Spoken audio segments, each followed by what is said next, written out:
Hey guys, this is Austin. And Jon. And welcome to another episode of the Meatgistics podcast. I had to start out today because Jon can't gather himself and use words. Patrick told us right before we started not to touch the microphones as soon as we start. And right before I went to talk, I went to reach for it. I stopped. I was like, okay. And then I did it again. I just noticed something on the last few edits. I was like, man, they get real handsy. So I'm not going to touch it. Austin has already adjusted you have his. permission, just not in the first 60 seconds. Okay. So we're not at 60 seconds yet. So I will continue to be good. Okay. We got a bunch of things today. We have a seasoning that, who was it that sent that in? I don't remember anymore. It's been so long. Was it Rafter? Yeah. Pretty sure it was Rafter. Rafter sent this in for us to try. It's called Babysitter BBQ. And it's a sweet and savory version 1. Now, he's going to make some changes to this apparently with some particle size. And there are a couple of particles in here that are a little bit too big. But tasting the seasoning just in our hands, what was the name of it? The wing shake that we used to eat by the shaker. Oh, sun-dried tomato basil? Sun-dried tomato basil. Oh, I haven't eaten as much of a seasoning since that. Of this. When we made bread with that. Oh my God, it was so good. That was for a live stream, wasn't it? The first time we did it? Yes, it was. Yeah. We did it a couple different times. We had that as like a palate cleanser when we did the Will It Barbecue beer. Okay. Too. And that was very helpful. We probably also needed something in our stomachs in some of those live streams because go pretty hard. But we've got some chicken thighs here that we put it on. Smoked it on our Camp Chef on medium smoke at 320 degrees. And the nice thing about thighs is they're so nice and juicy. Well, I was just thinking as I was saying it, are people going to react to that like they reacted to moist on the live stream? Oh, yeah. It's very good. That's the stuff. Mm-hmm. I would definitely say he's got something. Yeah, Raptor, you're onto something with that, man. Mm-hmm. It's a good thing this is chicken because I don't feel bad like eating a bunch of it since we're supposed to be on a weight loss competition here. Right. But do you want to talk about how that's been going? I'm pretty sure I've made a substantial change. Right. In the wrong direction. Sure. But. Well, I told you yesterday that I had 3 animal cracker cookies dunked in Dunkaroos frosting that my wife has for baking. I repeated that performance today. Yeah, but. I can't stop eating she buys all these amazing things to bake with. And then when she's done baking, she doesn't eat them. But I know they're there. And I can't control myself. Yeah. This is just a bad time of year to do anything like that. My family didn't really do a big Christmas get-together until this last weekend. And so my older brother and his family was in town. My sister was in town. And it was basically 4 days of constantly doing stuff and activities and eating food that we either go out to eat or stuff that we all cooked at home. And it's just a constant, just feed your face. And when it's there, I tell myself like, I'm going to be okay. And then you start eating and there's just no stopping. No, there's no stopping. Yeah. There's something that is inside my stomach that once I start eating, I get hungrier and I have to like be away from the food for that to stop. Otherwise, I'm just going to eat until there's no food left. It's like, my dogs sometimes get in trouble for resource protecting their food. I think that's what my brain is doing too. It's like, no, just eat it all. Don't let anyone else have it. Mm-hmm. Yeah. That's not very evolved of me, is it? No, it's not. I just have to say again, this is amazing.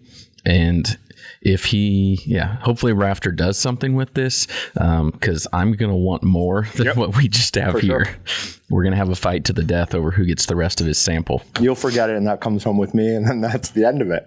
I'll forget by the end of the podcast. Mm-hmm. But. All right, so that's delicious. We also have some snack sticks we made a while ago. I was going through the freezer in preparation for the next video with you, Dylan, Brett, and I. I was making a list of all the snack sticks that we actually have, so what I still have to make. That's going to have to be a little bit away because there's a bunch of flavors that have to be made. But this is jalapeno popper as a snack stick seasoning. Now, I don't know if you ever got to try this. So is this is the bratwurst as a snack stick? Mm-hmm.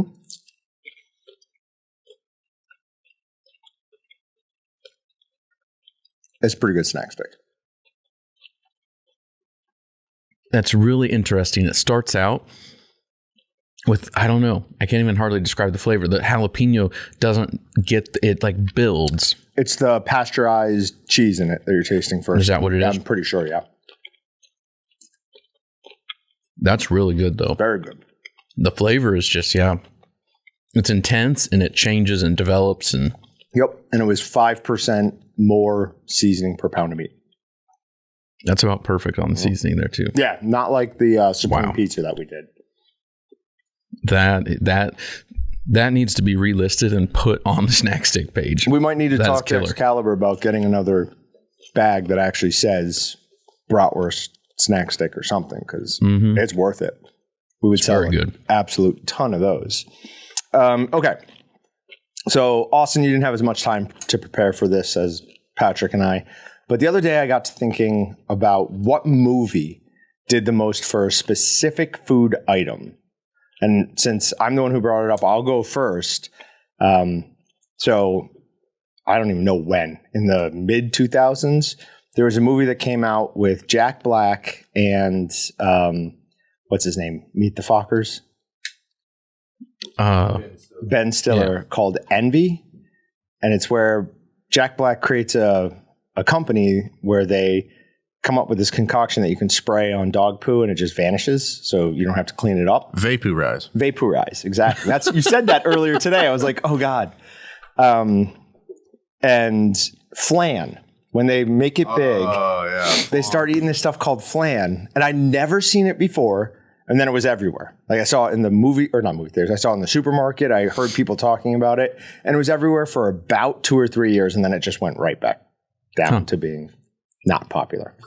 Never heard of the movie and never heard of the food. Oh, wow. It's like a pudding. You were spot on though. Like I remember I saw it in theaters, one of those weird like middle of a Saturday. And as I'm watching this, not the worst movie ever. It's got more faces than it does like a solid storyline or anything like that. But yeah, they start eating Flan, and I was like, am I even saying it? Like I felt like Ben Stiller's family watching it. I was like, what is it? Why don't we have? What's it taste like? I've never even seen it on a menu. And then like I said, for a year, 2, 3, it's like when you get a particular car or get rid of one and then you see it out and about everywhere you go.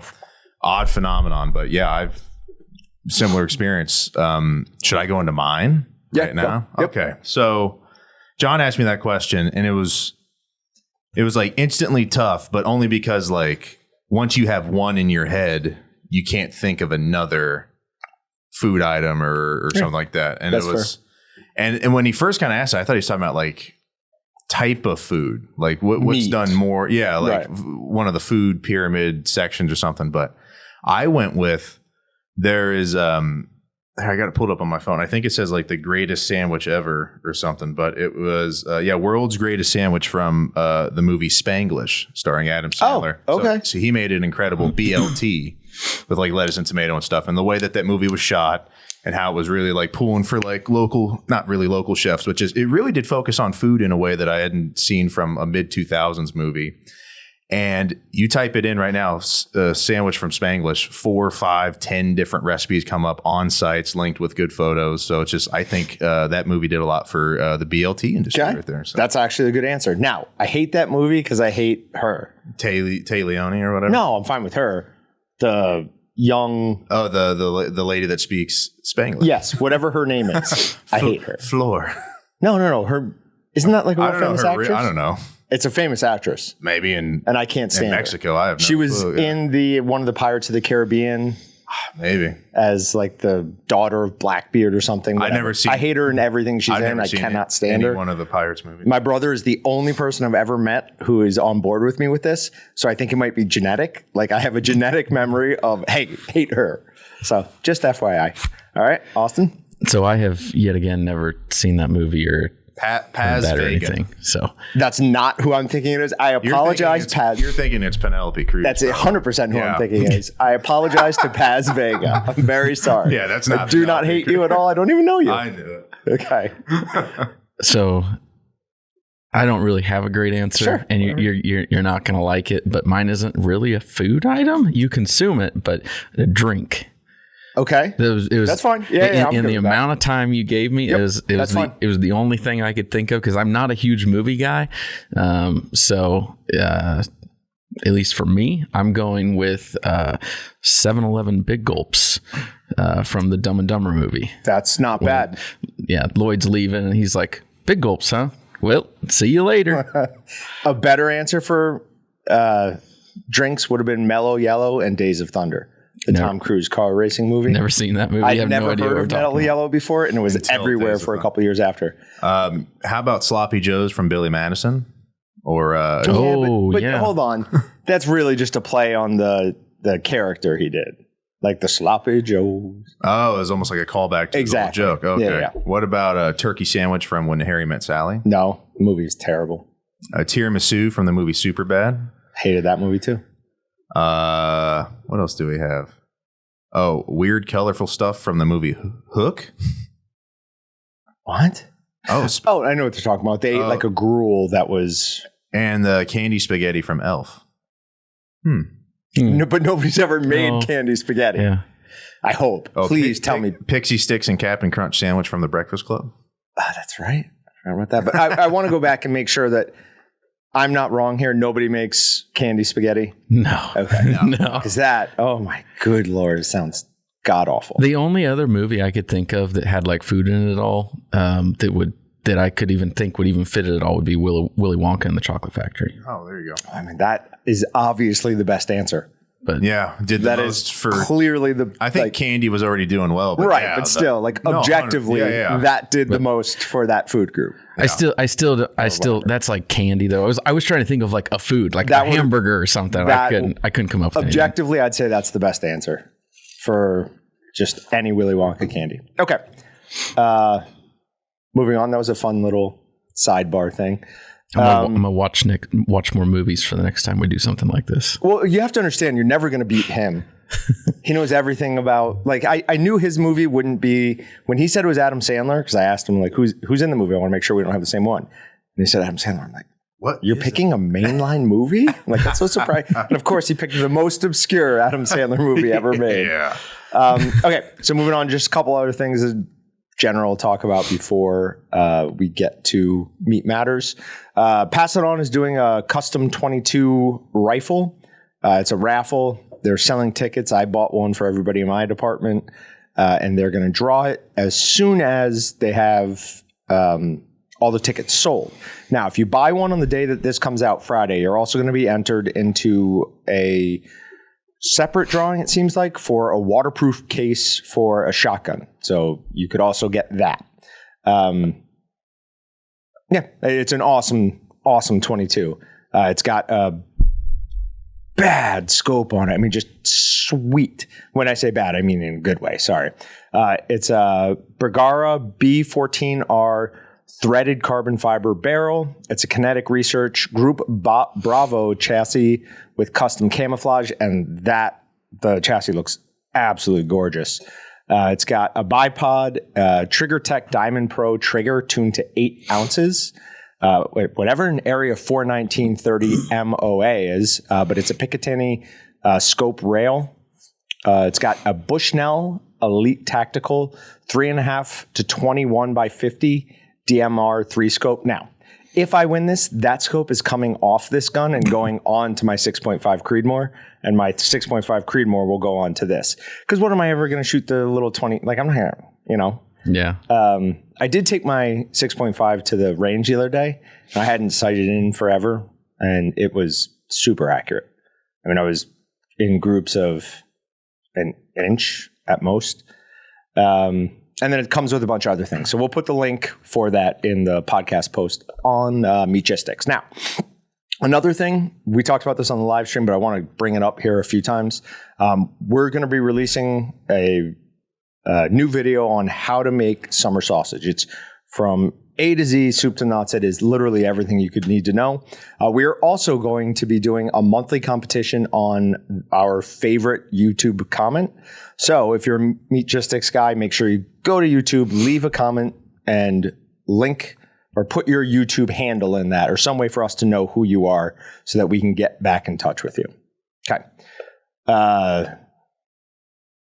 Now, I have forgotten my receipt, and we were going to talk about my quarter, how much that cost. The good news is I did email Zach to make sure everything I was saying was accurate, and he responded. So I have all of that. All right. So let's see here. I did tell him, first of all, I was 100% satisfied with everything. The taste of the meat was great. The packaging was great. The difference in the ground beef I got from them and what I generally buy at the store is night and day. I mean, absolutely great. All right. So I paid $539, not including tax, and the hanging weight was $138, right? So that's $3.91 per pound on hanging weight. Now, for finished weight, I got 38 pounds of wrapped meat, 48 pounds of ground, because I just had them do all the roasts as ground. You don't eat like roasts? I would far rather eat ground beef. Oh, no. I love ground beef. Did you spit my mother's face? Why don't No. I'm just not a big roast fan.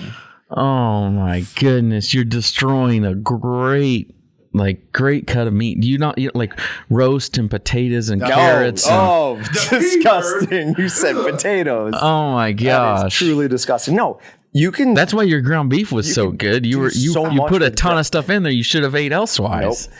You could do. He'd love a shepherd's pie, I bet, over here. No, I don't want a shepherd's pie. You're a ground beef? Disgusting.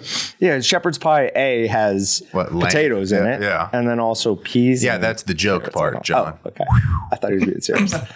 Okay, so getting back to it, then 2 pounds of liver, heart, and tongue. I also want to say I took somebody's advice on Meatgistics, and I made up some of the liver with chicken on the run, and really good. Yeah, I told Zach they have to start carrying that and selling it specifically for, hey, use this on liver if you don't like the taste of liver, because it's awesome. All right, so 88 pounds of finished product. I paid $5.39 for it, so $6.10 a pound. So checked with him. He just wanted me to point out, you should mention that you only got a hind, quarter, and a half or whole cow would have driven that even lower. So I got a hind quarter. If I had gone with a half or whole, it would have been probably down in like the $5.50 range. And for reference, they sell 90-10 for $5.99 a pound and 80-20 for $5.49 a pound. So, yeah, I mean it's still a whole lot better of a deal doing it like that, because you're paying similar pricing what you would for ground beef, and you're getting all the extra cuts on it. Yep. Yeah. So excellent. That's awesome. I was extremely happy with it, and I told them, like, I really do think this is going to be for some people the new way that they do it. Like I will do this again probably before I run out. I'll buy more of it.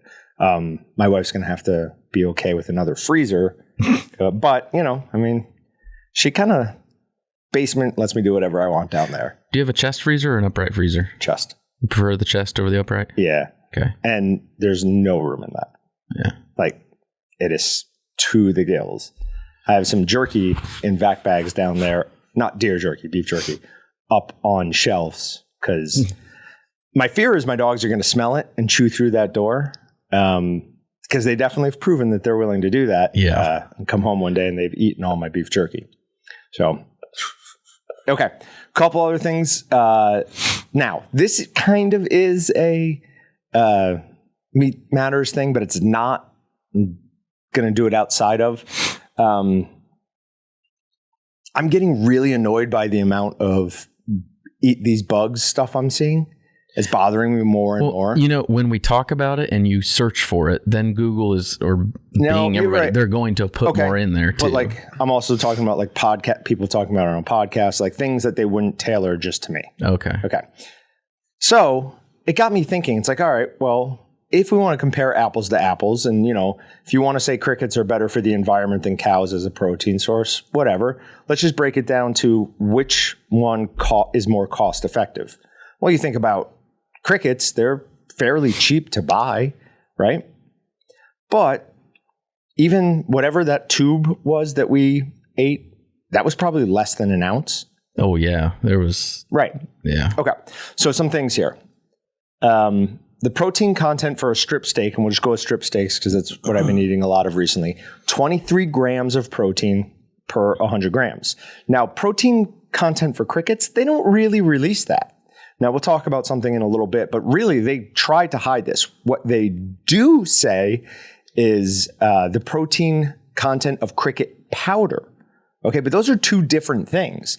Because when you eat a cricket, you're eating the shell, which is made of like chitin, and that's an indigestible source of fiber. So you're only going to absorb, say, 60% of the protein. And personally, I think that's being very generous. So you would need to eat about a third the amount of total crickets to get the same amount of protein as a steak. Now, granted, this is going on their 60%, right? And we're going to show later that it's actually significantly lower than that. So let's say we need 33 grams of crickets or 1.1 ounce of crickets to give us the same protein as 100 grams of steak. With me so far? Making sense? Okay. So how much does 1 ounce of ready-to-eat crickets cost? On Amazon, we can find them from anywhere from $10 to $33 an ounce. For a good strip steak, you can expect to pay $15 a pound. Now that's 16 ounces. So at 3.5 ounces a serving, which is ridiculous. I mean, come on. Who's eating 3.5 ounces serving a steak? That is a very small person. Yeah, I'm pretty sure most people are going to eat the whole steak. 4 servings of steak when I eat steak. Yeah. And that's when we're not talking about the 2-inch ones I got from from Cravel's. So, all right. Anyway, sorry. So if we take 15 and divide it by 450, we're talking about $3.33 a serving. So if you go with the higher end of what a cricket would be, it's literally a tenth of the price to eat steak. So get out of here with all your cricket nonsense. I'm not paying 10 times as much to eat something that's far inferior taste. Yeah. It's, to be honest, probably a lot of it is just the economy of scale on it. I mean, what could something like that truly be produced at if it was produced in the same quantity that beef is? Yeah, that probably is true. Now, later I did find an article that was edible crickets around the world, distribution, nutritional value, and other benefits. This is from NIH.gov. Now, they said between 55 to 74% protein, but look at this. The protein digestibility of some crickets was also investigated in the review and was 50.2% for Brachytrupus. These protein digestibility values for the crickets are slightly lower compared to the value of eggs, 95%, beef, 98%, and cow's milk, 95%. In what world is 50.2 slightly less than 95, 98, and 95? Yeah, that's it's not quite half. accurate. It's half. Yeah. That's complete and total nonsense. I mean, talk about just driving an agenda. And that's NIH.gov. I mean, they're supposed to be a reliable source. Very, very upsetting. And then this little bit down here, I don't know where I'm going with this, but I started responding to somebody this morning on what happened with their summer sausage and started thinking, all right, we want to start the temperature so low on a sausage because we want to keep the proteins within 20 degrees of the animal's living weight to prevent heat shock proteins. I was like, wait, that's not the right term. Heat shock proteins is right because that's what you're going for when you go into a sauna. You want your body to create heat shock proteins. Then I was like, well, wait a minute. Are they the same thing? Like, is that the same function? So I checked with some people around here and they're like, no. Like that isn't, we don't know. I don't want to look into it. So I started trying to do some digging and all of my papers, like that I used to be able to research, they're all behind paywalls now. I don't know what happened. Did you even look incognito on them? No. Because it could be a deal. Think that I've reached my max free. Yeah. That would actually make a lot of sense. Okay. So I will try that. But I mean, the obvious difference between our bodies and, some sausage that we're putting into the smoker is, we can still create proteins. We're a living organism. I don't think a hunk of meat is able to, I mean, I might be wrong, but I don't think it's able to do that. So yeah, that would be pretty clear differences. Okay. Moving on to, wait, one more thing. This one article at the bottom here, cricket nutrition information, you don't even have to click on it, but it compares the value of calcium for crickets versus pork. Who is using pork as a source of calcium? Nobody. Yeah. That's like me saying I come up with units of taste, and beef is 700 units of taste and cricket is a half. Like, that does not make any sense. Unless I'm unaware of pork being a source of calcium. Not that I'm aware of. Not that I'm aware of. I do have one other cricket story before we go on. Go ahead. So I took the little test tube of crickets that we had bought to eat on the podcast, took that home and had that at our family Christmas get together. I was waiting for a time to get with all the little kids and see who I could get to eat crickets. Got everybody together after dinner, and I'm like, okay, guys, it's time for dessert. And all the little kids, they run up and they're like, oh yeah, okay. And my son already knew what it was, and he didn't know what I was trying to do. So he runs up like as I'm opening it and dumping some out into my hand, and he's like, ooh, crickets. All the kids but one run away screaming, and one of them he stood there, and so he's still looking at it, kind of pondering, what am I going to do with this? And so I take a few, I eat them, and then he's looking at it, he's like, okay. He takes some, he eats it, and all the other kids, they wouldn't touch them, but Bo, he was like, he's like, that's not bad, it doesn't really taste like anything. Bo is the middle? Bo is my older brother's second kid. Okay. Yeah, second kids are always the best. Yeah. Oh, okay. Yeah. But so we ate a few more of the crickets. I still have a good amount left in the test tube, but I tried to get the rest of the kids to get in on it, and only one of them would. One of them would do it. The most adventurous of them. Yeah. Okay. Well, I mean, that makes sense. Why would you eat crickets? There's no real reason for it. Okay. Moving on. Our first story we're going to spend almost no time on, but it did come up while I was searching the news for meat. North California statue of meatpacking magnate beheaded. Somebody cut off the head of a stone statue of, what was his name? Charles Swanston in Sacramento's William Land Park on Monday. I think they're looking for the Headless Horseman, right? Cuts off heads. Mm-hmm. That would make the most sense to me. All right. As I said, we're not spending any time on that. Farmers slam Biden over latest eco-regulation targeting business, federal overreach. And oh boy, is it. They have reclassified. They did this very quietly over the weekend. And they reclassified creeks and ravines as now manageable water sources. Yep. That's great. So my recent slide down the anarchist path just got significantly steeper. So I would be interested to see what some of the conservationist groups. Oh, they'll be in favor of it. Yeah, what they're in favor of, because sometimes there is a driving force behind these things that has a good purpose, and it can just be twisted and contorted into something that ends up not being as good. But I'd be interested to see what specifically BHA, what they think about it. Because all right, I'll reach out to Josh, see what they think about it. Because there are a lot of times when protecting water is a good thing, but if they went as far as to say like ravines and stuff, and does it apply to a creek and a creek bed that's full of water for 1 month out of the year? That says critics of the move said it would lead to increased federal scrutiny over how farmers and other landowners treat water sources on their properties, such as ravines and creeks, creating additional costs.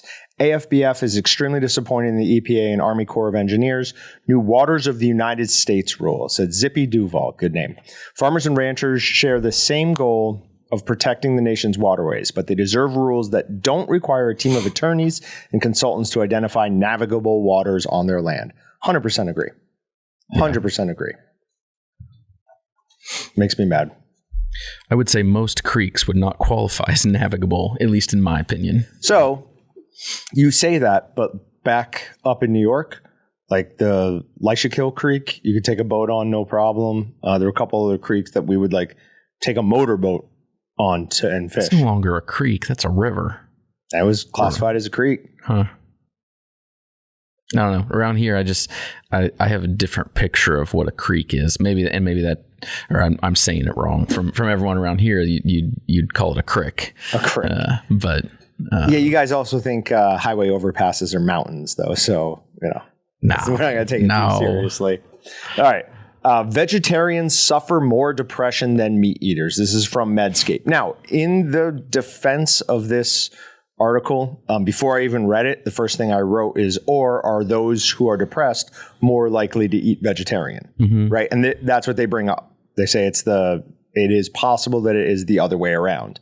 But it does say that vegetarian lifestyle have about 2 times the incidence of depression as people who are non-vegetarian. Now, there lists some possible reasons for that, and some of them are actually very possible. First of all, in a lot of communities, there's definitely a stigma to being a vegetarian. Like if somebody tells me they're a vegetarian, even though my wife was one, I immediately think a certain way about them. Like you're probably an activist. We're probably not going to get along. Now, I'm willing to be wrong, of course, but I mean, there's definitely a stigma to it in some circles. In other circles, it's held up as, like, oh, of course, you're better than all the meat eaters. But it is also videos depicting violence and cruelty in the meat industry may affect them and make them depressed. I mean, if you're a vegetarian and you're watching those videos, that's on you. When those things come around, though, because there have been a few famous videos over the past couple decades, and those are one bad actor out of a whole ginormous industry that does something stupid. And you have the same thing, and no matter what industry, if it's food or not food related, anything, there's always small segments that people do stupid things, and it gives the overall group a bad stigma. Yeah, I'm thinking of that guy who worked on the hog farm who was killing the pigs or the sows by smashing them. It's like, yeah, but that guy was also a psychopath or a sociopath. Yeah. Whatever. So, but yeah, just turn it off if you're a vegetarian. I mean, what would make me really sad? I don't watch videos of like Korean people preparing dog. I just don't watch it. I know it happens, but it doesn't affect my mental state one bit. Yeah. Okay. Moving on. All right. This is not an easy one to explain. It's an article from Meat and Poultry, and it says scaffolds and microcarrier developer cultivates chicken nuggets. Okay. I don't even know how to get into this. There's so much to it. So first of all, what are scaffolds and microcarriers, right? Because those aren't common words that anyone without a PhD in food science is going to know. So microcarriers help grow and proliferate. I knew I was going to struggle with that. Proliferate, there you go, cells in bioreactors for cultivated meat products. Okay, but that doesn't tell us really what they are. So they're a non-toxic, finely particulate material used to grow cells in a suspension or support matrix which facilitates the growth of adherent cells in a bioreactor. So basically, it's a structure that allows the cells to kind of grow in a specific form. Scaffolds are used to proliferate. They did it to me again, to that word, mature and differentiate cells, signaling gene expression and protein expression, which turns cells into complex tissue structures like cultivated meat. Well, that sounds like the same thing. So it seems like the main difference is microcarriers are used in a bioreactor, whereas scaffolds aren't. Okay, so they're kind of do the same thing, just in different arenas. The cultivated cells were harvested and combined with a proprietary mixture of plant-based proteins to form an edible hybrid chicken nugget. Okay, so here's where this is going to get incredibly messy. How do you label that? How do you reliably market that? It's not chicken. There's no way that they should be allowed to call that chicken. In theory, it should be labeled in a similar way that ham products sometimes have to be labeled. So chicken product nugget? Yeah, because sometimes you can call something ham.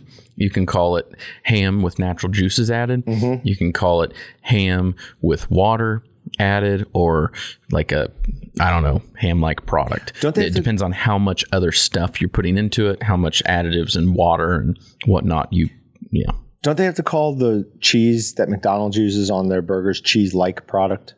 Uh-huh. I'm pretty sure. Like Velveeta is not cheese; it's a cheese-like product. Yeah. Mm-hmm. So maybe that's the same thing. Yeah. So I mean, it's cell-based chicken, but cell-based chicken used with a plant protein. It's not the same thing. So that got me thinking, and I was like, I bet you there's somebody out here already working on this, and there is. Unfortunately, it's not our side. This is submitted by the Harvard Law, Animal Law and Policy School. So it says the Harvard Law and Animal Policy Clinic writes to respectfully urge the U.S. Department of Agriculture to adopt a labeling approach for cell-based meat and poultry products that does not overly restrict speech and that respects the First Amendment. Okay, now, the First Amendment argument for what? For marketing? Yeah, that's... Are you kidding me? This is from the First Amendment Encyclopedia from via Middle Tennessee State University. For commercial speech to receive the First Amendment protection, the commercial speech must relate to lawful activity and not be misleading. Calling it meat is misleading. Yeah, because that's not what it is. Because it's not meat. Uh-huh.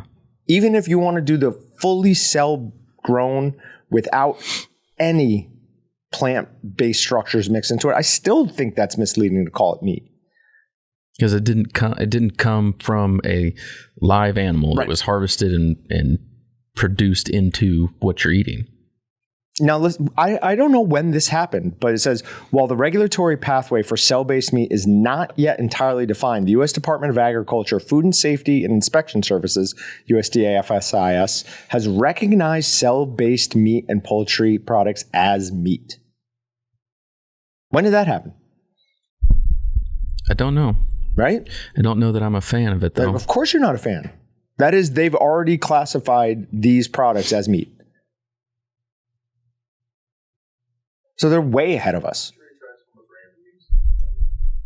What is he saying? Oh, no, we didn't do that. I grabbed some. Oh, okay, we can try that. Yeah, sorry to interrupt. No, that's fine. I was just talking about earlier this morning, we found John came across a quote-unquote mystery meat. Just one bag thing, unlabeled. One thing didn't have a label, but I'm kind of glad because it's like I have a new favorite, but I don't know what it is. We don't know what it is. It's good. Do you want to try it? Sure. Yeah, I gotta try this then. Try it. I'll keep talking while they do this part. But it says a labeling scheme that does not ban the use of common or usual meat and poultry terms or product names on cell-based meat products, and that only requires disclosures when necessary to protect consumers, is consistent with longstanding USDA policy, prioritizes consumer safety while preserving consumer choice, and enables the American innovations to compete fairly. See, this is a pro. He already cut it in half. Yeah, looked at it. That's what we did too, eventually. The cheddar is kind of, it throws you because there's only a certain things that we would add cheddar to, so to speak. Do we think it's an actual snack stick seasoning? Ooh, no. Great question. That's a great opening question. That was my eventual, what I came up with is that it's not snack stick. And I'm pretty sure I know what I did with it. Do you want to take any guesses? So you think you know what it is? Yeah, I'm pretty sure.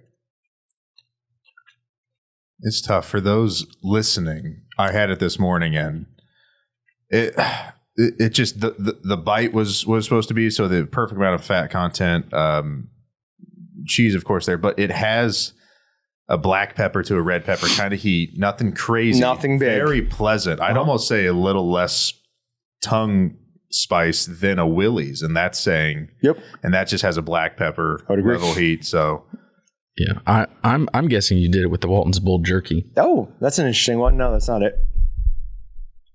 What do you think then? Fairly certain it's H Summer with smooth acid. I don't know. That would make sense because it's. I've never made Walton's Bold with snack sticks. But I think if you did acid, we would want to taste that and you wouldn't add cheese. Oh, that's a good point. Right. This has to be from around the time we first got smooth acid. Yeah. I think we would have made a bigger deal of like, oh, this one has smooth acid in it. We're never going to know. I don't know. Yeah. It's really good though. Like if you want a mild snack stick, recreate whatever I did here. Just can't tell you how to do it. We'll call it mystery original. I don't know. We have some more of it, so we'll let some other people try it and see if anyone can figure it out. Yeah. I'd ask Dylan and Kurt. Ask the two of them. Okay. Now, last thing on this bit. Now, this is from their documentation. This is what they cited. Okay. Although precise calculations are unavailable, cell-based meat is predicted to require less energy, significantly less water, and almost no land to produce, as well as produce far fewer greenhouse gas emissions than slaughter-based meat. What they were referencing, cyanobacteria hydrolysate was assumed to be used as the nutrient and energy source for muscle growth. They don't know.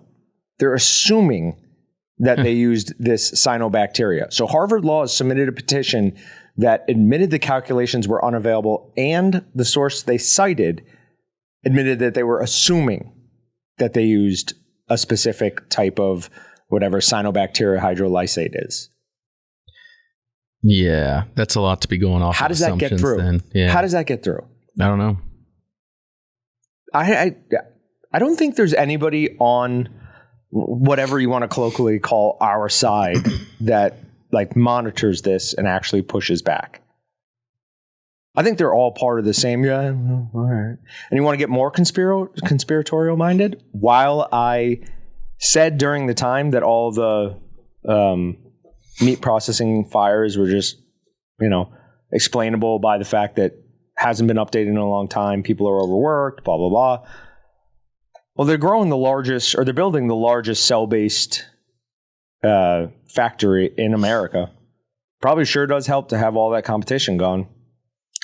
Yeah, I think you're stretching it a little too much. Sure. But all right, next story. Hersheys is sued over chocolate bars allegedly containing lead and cadmium. So consumer advocacy nonprofit Consumer Reports sent 28 dark chocolate bars from brands including Hersheys, Lily's, Trader Joe's, and Lind for testing.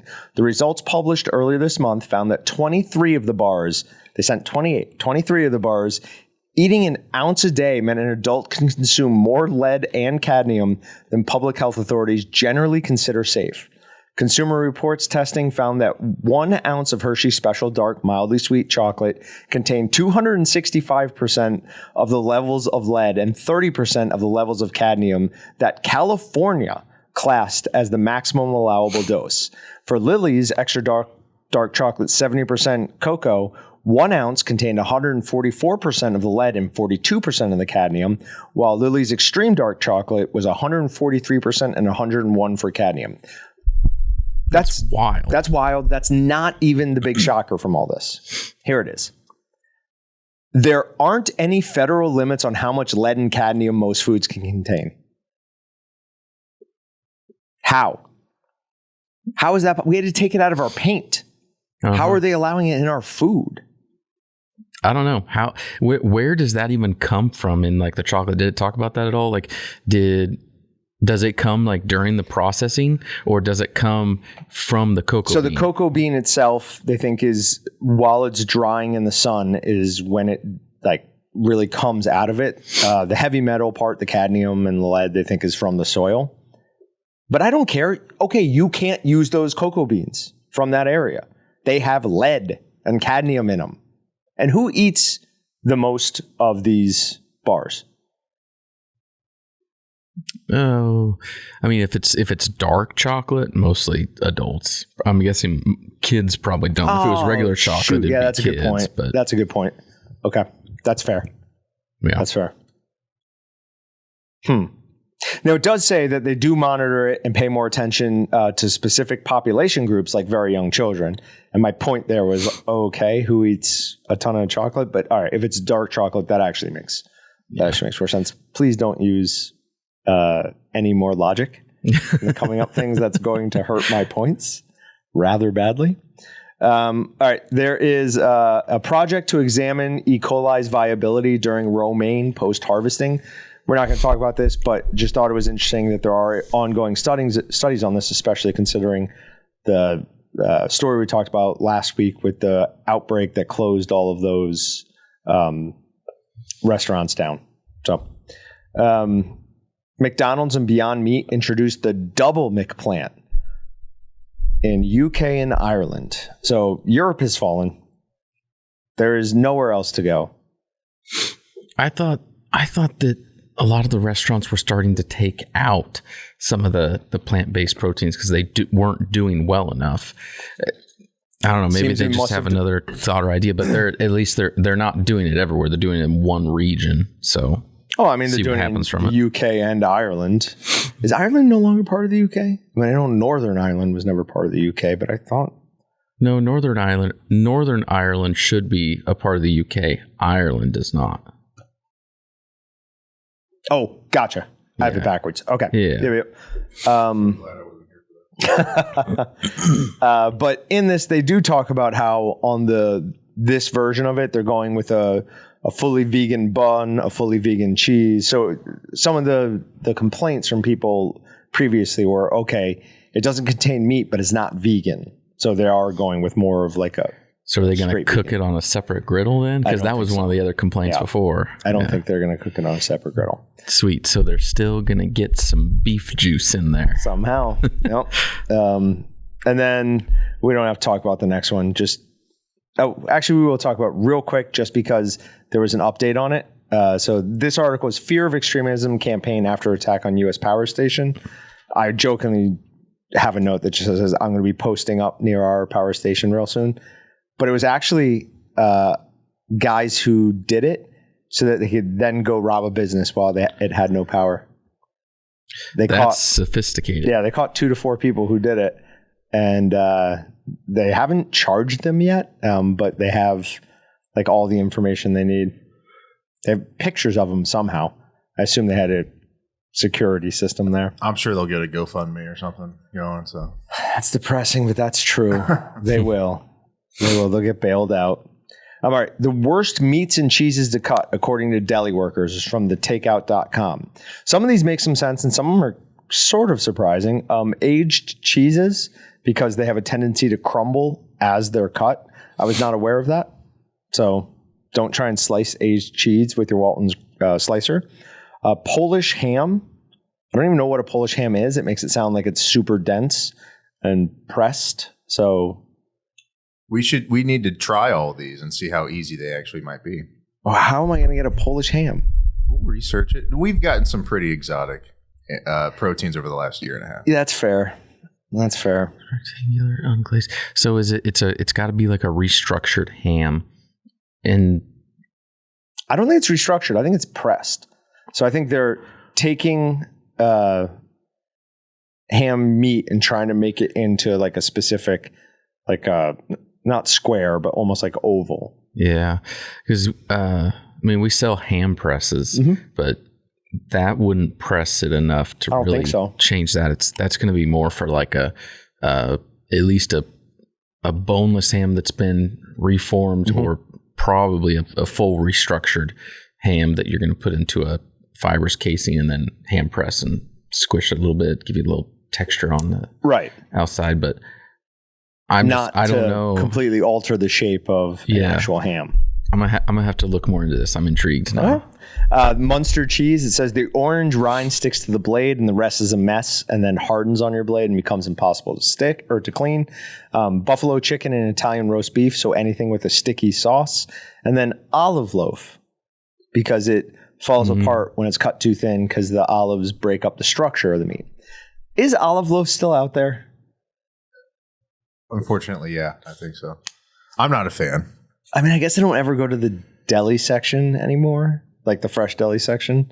So I don't know, but I feel like I haven't seen one in a really long time. Most of the deli sections that I've been to, like over the past couple of years, they've all been pretty much shut down because they just like slice it up and put it out. You can't actually go get and do stuff right there. I'm sure it's back now. I just haven't paid attention for a while, but through COVID, it was like, oh no, they would pre-slice things and. I'm pretty sure Dylan's never shut down. Really? I could be wrong, but I'm pretty sure. Dude, you ever go to the deli section and feel like the main character in like an apocalypse movie? You're like, wait a minute. There's like nothing here. Is there a phenomenon going on I should be aware of? And then I'm just like, oh, dude, I'm just out of the loop. I missed the news that day. Like, you know how every cool zombie or something. Yeah, right. The one person who's unaware. Yeah. And I'm just like, here we are. Deli side. I go, I guess it's baloney again. I mean, not that that's what I wasn't going there for. Right. Yeah, that's what you wanted anyways. But, you know, makes it an easy decision when that's all there is. And somebody on Meatgistics did recently make a olive loaf, and it looks great. And making it at home makes sense, but it doesn't seem like there's enough of a demand to warrant it being in a deli. Could be wrong. Yeah. Could be wrong. Just kind of a funny story. Frozen meat worth $2.8 million Hong Kong dollars. 2 men arrested in Hong Kong operation against sea smuggling. So they had 25 tons of frozen meat worth 2.8 million Hong Kong dollars, which surprisingly is only 358,000 US dollars. I mean, 25 tons for 358,000. That's pretty good dollar per pound value there. Yeah. Right? That seems... The smugglers are... Yeah. They're on to something.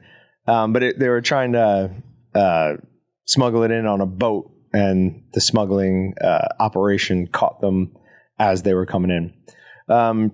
Now, this... more of a serious article, but it says production trends to impact U.S. red meat exports in 2023. So larger pork production in 2023 will generate new opportunities for export growth, especially with pork production in Europe declining. With the European Union being the world's largest pork producer and the United States' primary competitor in many key markets, U.S. Meat Exports Federation President and CEO Dan Halstrom says the current situation could generate new opportunities for U.S. export growth. U.S. beef production is expected to decline in 2023 due to drought-driven contraction of the U.S. cattle herd. While tight beef supplies will impact export volumes, Halstrom explains that this will also expand opportunities to aggressively market underutilized beef cuts. I eat all sorts of beef cuts. I don't think there's anything that's underutilized. But again, I think more and more people are going to end up going to their local farmer, to their local meat packer and buying halves, quarters. I saw somebody doing an eighth online the other day. So I think that's what it's going to be. And I could even see more of almost like a subscription service with your local meat cutter. Where it's just like, hey, these are the cuts we have available. That'd be interesting to know. Yeah, if any local meat cutters start doing that. I've seen more and more meat subscription boxes from large companies. Right, but that's like Snake River Farms and other huge places. Yeah, they're big places. I'm talking about more like of a localized That would deal. be kind of cool. Yeah. Could work. In theory, they could do it. Yep. Because you get rid of your logistical nightmare of shipping meat that, when it goes... If it's going to go bad, you have any delay in your shipment, it's going to go bad. Yeah. Now, it obviously reduces the size of your potential customers, but it could get people to buy that way that wouldn't have otherwise gone to a local meat market or butcher shop. I said a long time ago that I thought things like this would kind of be the way it goes, that you're going to start seeing less and less cuts available at your big box stores and Dillon's, things like that, and people who want it are going to have to go find their local meat packer. It'd be interesting. So, all right, last story is the raw food diet was ranked the worst diet for 2023. Number 2 is keto. Number 2 on worst. So why is it the worst? Because is that raw food like meat, vegetables, everything raw? No cooking. So they don't talk about necessarily eating, well, they might even say meat on there. Fish came up in the raw food diet, but I've eaten raw meat numerous times to no ill effect. To no ill effect. I loved it. What are we laughing at? That was wild. You're only going to get by so many times before you get way sick. If necessary, to prove my point, I will eat the rest of the meat that I bought from Cradles or Crables raw. on camera. Just don't. No. Why not? We've done it. When you wind up in the hospital with E. coli and listeria, everything combined all in one massive superbug, I might visit you still, but I probably won't because I'll be like, he's an idiot and he doesn't deserve any support at this point. It's most likely going to give me superpowers. It's going to be all the bugs. It's going to be like Captain Planet when they all come together. Nice. I'm going to start glowing out of my eyes and Wind, water. E. coli. My note here is to scream, and then tear off my shirt like Alex Jones. No, but there's no way you're telling me that. So their points in this was restrictive diets often don't work and can actually backfire. That's true, but that's just a matter of willpower is all that is. I think we're super weak today. I think if you took us and threw us back in like the 40s, I read this thing the other day that was like people born in 1900. Okay, by the time you were 16, World War I had started. You got through World War I. You had the market crash in the 20s. People losing their houses like crazy. Going into the Depression. Then you had, the 20s began with the Spanish flu. Then you had the market crash of the 20s. Then you had World War II. Then we come out of that, and it was just like terrible event that lasted like long periods of time. I think you throw the average person back, or from now back then, they'd fall apart. Yeah. Everyone today is so used myself to included. Comfort and convenience, not used to struggling to get their own food. You're not raising your own beef, not farming your own vegetables. You're going to the grocery store when you're sick, or you just have anybody pain. Like earlier, I was having like some chest and shoulder pain, and I was just like, I walked over to the sanitation closet, grabbed some ibuprofen, threw it down the hatch, feel great now. Yeah. It's like the tiniest little thing that provides discomfort, and we have a solution to put us right back into the comfort zone. And it's just 100 years ago there was not the same type of thing. There's nothing.